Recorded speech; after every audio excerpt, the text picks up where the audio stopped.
Sandy shooting investigation. We've now learned police received an anonymous tip just hours before the shooting took place. It started on Monday, the day before, when the tipster received a text from Jeremy Patterson saying that he had just broken up with his girlfriend and wanted to kill her and himself. Then on Tuesday, around 12:30 in the afternoon, that tipster called dispatch to report him.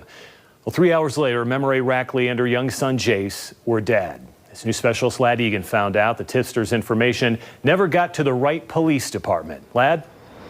Yeah, that's right. Dispatchers sent the information about the call here to Draper police because the woman calling in the tip remembered that Patterson lived here in Draper City, but it was actually Sandy City that could have acted on the information. This is a case where the tipster simply didn't provide enough information for police to connect the dots.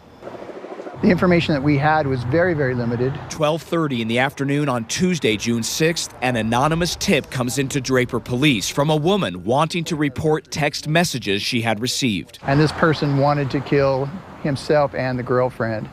And the name that he left, or we were told about, was Jeremy Patterson. An officer was assigned to follow up and tried calling the tipster back, but didn't get an answer. He then checked the name Jeremy Patterson on the state computer, but there was too many of them. The officer went on to write in the official report that without an age or address, it was unknown who or if there was a problem. My name is Memorez Rackley. Unbeknownst to Draper police, in neighboring Sandy City, 911 had received a number of calls 3 days earlier from Memorez Rackley about the same Jeremy Patterson. He's threatened me. He's threatened the safety of my children.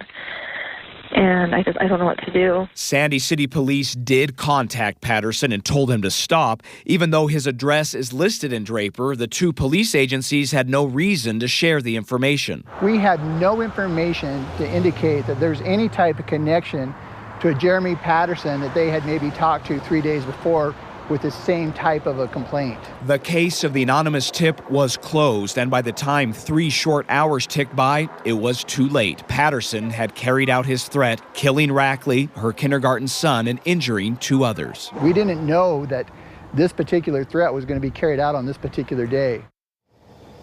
The woman who called in that tip told me today that she doesn't think police tried to call her back. She says she had no missed phone calls or any voicemails to indicate that she had received a return call from detectives here at Draper City Police.